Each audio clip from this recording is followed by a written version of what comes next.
हम पूरी ज़िंदगी इस इंतज़ार में निकाल देते हैं कि एक दिन हम अपनी मनपसंद ज़िंदगी जिएंगे, लेकिन ये भूल जाते हैं कि ज़िंदगी वही है जो आज है, कल तो बस ख्वाब है जिसकी कोई ताबीर नहीं।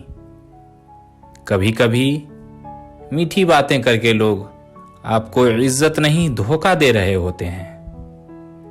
वक्त हमेशा यकसा नहीं रहता, हर शय अपनी रानाई खो देती है।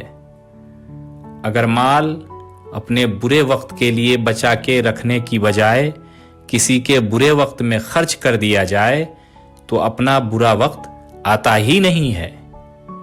बाज़ औक़ात हम पूरी तरह मुखलिस होने के बावजूद भी किसी की नज़रों में बेकार ही होते हैं। हमेशा मुखलिस रहना सीखिए। हमारी मौजूदगी वक्ती हो सकती है, मगर हमारा किरदार और रवैये दायमी असरात छोड़ जाएंगे।